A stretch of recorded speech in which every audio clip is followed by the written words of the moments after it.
What's up, everybody? John Blade 101 here again, and I'm here to bring you a comic book review because I realized that maybe my stuff I need to have some comic book stuff to iron out between every gaming related video. So let's get into it. Today's book of discussion would be the Amazing Spider-Man Renew Your Vows #1 by Slott and the artist done by Adam Kubert.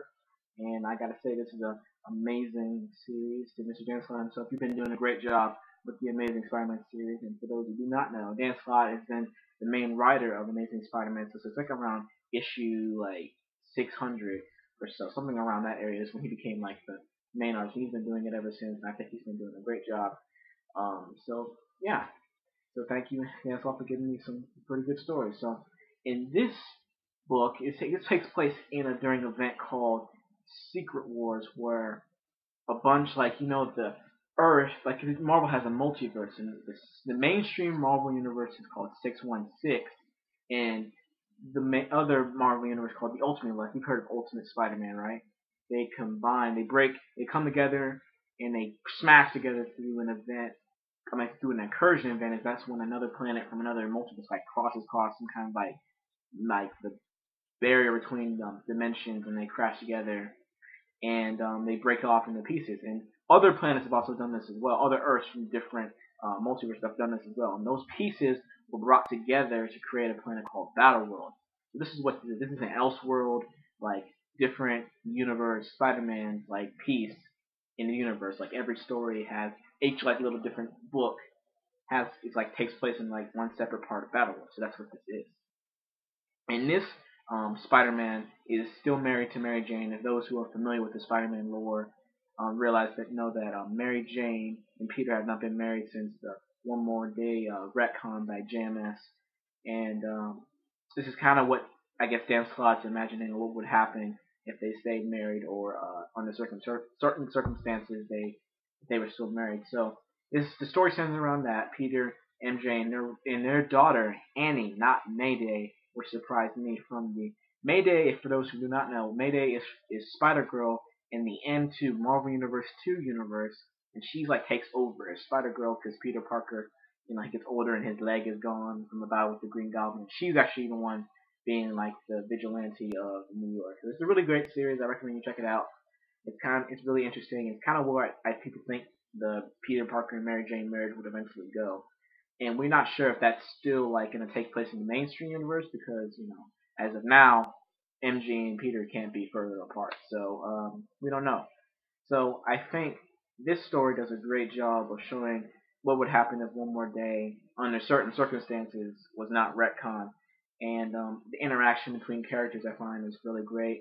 Peter and MJ, and then like Peter, the first scene in the book is Peter like refilling his web shoots at the table, like like a dinner table, while Mary Jane is feeding their daughter Annie. And it's a really interesting scene to see how Peter's come to terms with he's still being Spider-Man, but it's still mentioned that he still gets in his way when it comes to spending time with his family and such. So it comes in later when Peter's at the Daily Bugle, and one of the reporters, Ben Urich, those who have watched Daredevil know who Ben Urich is, and also those who remember the comic books know who Ben Urich is. But Ben Urich informs Peter that Daredevil, Iron Fist, and I believe Luke Cage have all been killed, been found dead for some unexplained reason, which we'll find out later in the book why. But at this point, so Peter goes by the Avengers Tower to kind of investigate, and they feel like that they've been expecting him at the meeting, and they go in and they discuss how the X-Men have also been missing or presumed dead, and we still don't know exactly why. But so Captain America or someone else like loosely mentioned something about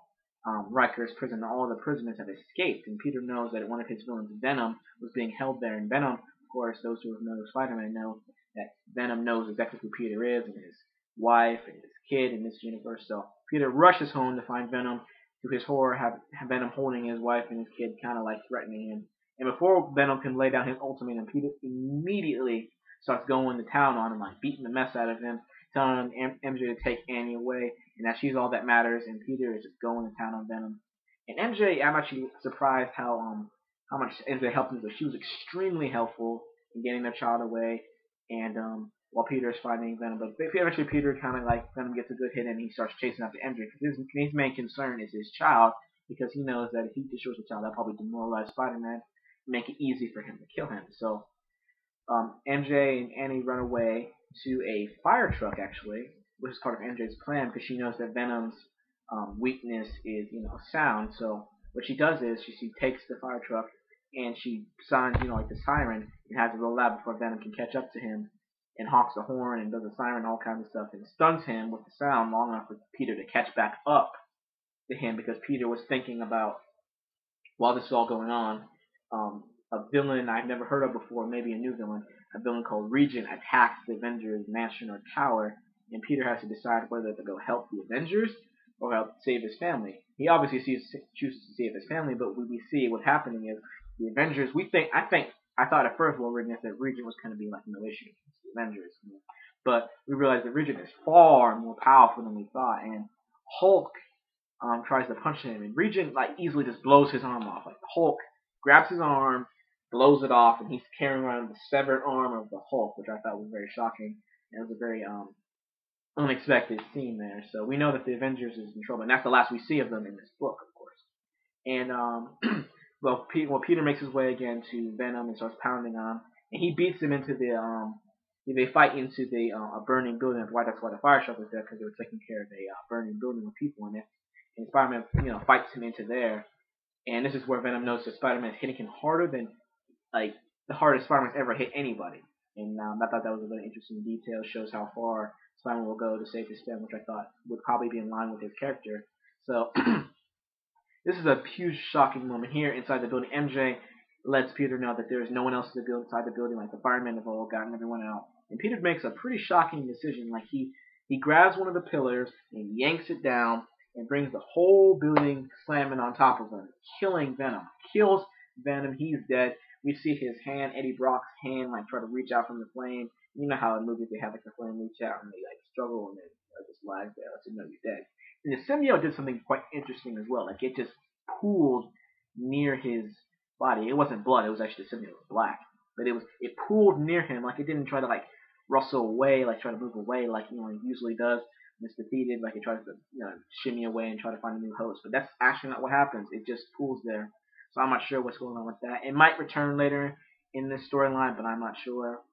The last little part of this issue is actually one of the most interesting ones. Is that after Peter makes this big decision, he crosses the line, kills one of his most dangerous enemies. It seems like he chooses his family over being Spider-Man now. So it cuts in years, I'm assuming years later, because Annie at this time she's just a baby, and then now she's I'm assuming around 5 or 6.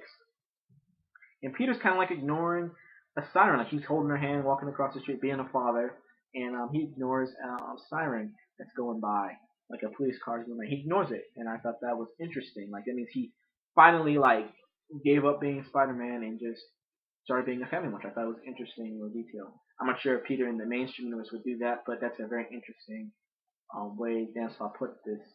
Set this up. But Regent, in the final page, a little panel, we realized that Regent actually won that battle. And we know this because Regent, on billboards, you know how in a lot of Spider-Man cartoons you have J. Jonah Jameson have his building, a billboard with his face on it saying trash about Spider-Man or something like that, or have his smile, and Peter always makes a joke about it. Well, in this case, it is Regent on the building that's vote and support Regent. Regent's your master, and I'm watching you, and all kinds of creepy stuff you would see in the future. And yeah, that's kind of where the issue lets off. It's a pretty good cliffhanger. Lets you know everything you need to know about what the upcoming battle is going to be. And it's going to be very interesting to see how Peter comes back into being Spider-Man. So this issue was fantastic. I thought the world building was right here. Let us know everything we need to know about Peter, Mary Jane, how useful this family are. Because I like how Peter wasn't just by himself in this. Mary Jane helped out as well in terms of protecting their child. And actually helped Peter in the battle and stuff like that. So all in all, I give this issue a 9 out of 10. So yeah, this is John Blade 101, everybody, and I bid you good day.